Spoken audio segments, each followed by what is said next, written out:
ജീവിതത്തിൽ ഒരിക്കലെങ്കിലും നിങ്ങൾ ഇങ്ങനെ ചിന്തിച്ചിട്ടുണ്ടോ? ഇനി എന്ന് ചോദിച്ചിട്ടുണ്ടോ? ഒരു സ്വപ്നം തകർന്നു പോകുന്ന നിമിഷങ്ങളുണ്ടായിട്ടുണ്ടോ? ഒരു ബന്ധം നഷ്ടപ്പെടുന്ന നിമിഷങ്ങളുണ്ടായിട്ടുണ്ടോ?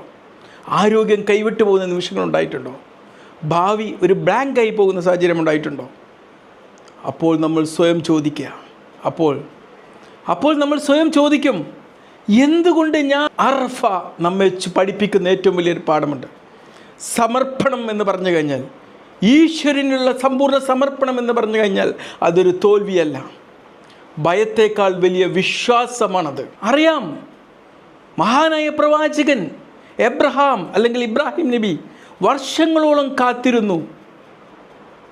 ദൈവിക സമർപ്പണത്തിൽ പൂർണ്ണമായും അർപ്പിച്ചുകൊണ്ട് പ്രതീക്ഷയോടെ ഒരു കുഞ്ഞിനു വേണ്ടി കാത്തിരുന്നു.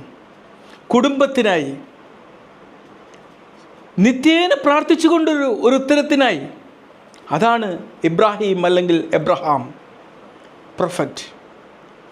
അവസാനം ജീവിതം അദ്ദേഹം ആഗ്രഹിച്ചത് നൽകി വാർദ്ധക്യത്തിൽ. എന്നിട്ടും അദ്ദേഹത്തിന് പരീക്ഷണങ്ങളില്ലാതായില്ല. ആ പരീക്ഷണങ്ങളിലും ഈശ്വര സമർപ്പണത്തിൻ്റെ പാതയിൽ അടിയുറച്ച് അദ്ദേഹം നിലനിന്നു. വിശ്വാസത്തോടെ മുന്നോട്ട് പോകാൻ അദ്ദേഹം തീരുമാനിച്ചു. അദ്ദേഹം ലോജിക്ക് അതിനായി വിശ്വസിച്ചു. ജീവിതം നമ്മോട് ചോദിക്കും, നീ ഇങ്ങനെ മുറുകെ പിടിച്ചിരിക്കുന്നത് നിന്നെ തന്നെ തടയുന്നുണ്ടോ? അദ്ദേഹത്തിൻ്റെ കുടുംബം ഒറ്റപ്പെട്ട മരുഭൂമി, ഒരു സുരക്ഷിതയുമില്ലാത്ത വേളയിൽ അദ്ദേഹത്തിൻ്റെ ഭാര്യയെയും കുട്ടിയെയും അവിടെ തനിച്ചാക്കി യാത്ര ചെയ്തു. പ്ലാനില്ല, ഒരു ഉറപ്പില്ല. പക്ഷെ അദ്ദേഹം തകർന്നില്ല. നടന്നു നീങ്ങും, തിരിഞ്ഞു, ശ്രമിച്ചു. അവിടെ നിന്നാണ് അത്ഭുതം ഉണ്ടാവുന്നത്. അറഫ മൈതാനിയിൽ, ആ മരുഭൂമിയിൽ ഒരു നീരുറവ് പ്രത്യക്ഷപ്പെടുന്നു. ഇന്നത്തെ നമ്മുടെ ജീവിതത്തിൻ്റെ മരുഭൂമി എന്താണ്? സാമ്പത്തിക സമ്മർദ്ദങ്ങൾ, രോഗം, കുടുംബ പ്രശ്നങ്ങൾ, കുട്ടികളെ വളർത്തിയെടുക്കാനുള്ള ആശങ്കകൾ, മാനസികമായിട്ടുള്ള ക്ഷീണങ്ങൾ, പരാജയങ്ങൾ. ജീവിതം നമുക്ക് മാപ്പ് തരാത്ത ഇത്തരം കാര്യങ്ങൾ നമ്മൾ മുന്നിലോട്ട് വെക്കുന്നു. അടുത്ത ചുവടുപ്പ് മാത്രം തരാമെന്ന് ജീവിതം പറയുന്നു. അതുമതി. അറഫ നമ്മെ പഠിപ്പിക്കുന്നത് അതാണ്. മുഴുവൻ വഴി കാണേണ്ടതില്ല, അടുത്ത ചുവടുപ്പിനുള്ള ധൈര്യം മാത്രമുണ്ടായാൽ മതി. ജീവിതത്തിലെ ഓരോ മാറ്റത്തിനും എന്തെങ്കിലുമൊക്കെ വിട്ടുകൊടുക്കേണ്ടിയിരിക്കും.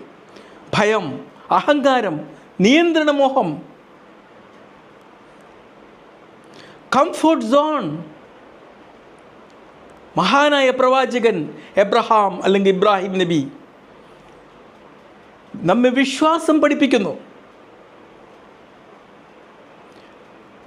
അദ്ദേഹത്തിൻ്റെ കുടുംബം സഹനശക്തി പഠിപ്പിക്കുന്നു. ആ അറഫ നമ്മെ ആത്മപരിശോധന പഠിപ്പിക്കുന്നു. ഇന്ന് നമുക്ക് നമ്മോട് സ്വയം ചോദിക്കാം, എന്ത് ഭയമാണ് ഞാൻ ഒഴിവാക്കേണ്ടത്? എന്ത് നിയന്ത്രണമാണ് ഞാൻ വിട്ടുകൊടുക്കേണ്ടത്? എന്ത് സ്വപ്നത്തിനാണ് ഞാൻ ഒരു ചുവടുവെപ്പ് കൂടി മുന്നോട്ടെടുക്കേണ്ടത്? കാരണം നമ്മുടെ ബ്രേക്ക് ത്രോ ആരംഭിക്കുന്നത്, നമ്മുടെ ഉറപ്പ് അവസാനിക്കുന്നിടത്തു നിന്നാണ്.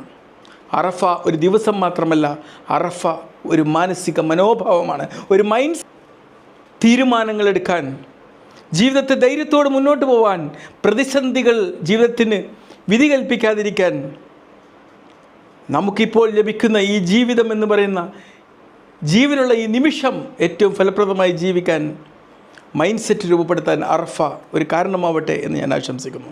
അറഫ ദിനാശംസകൾ.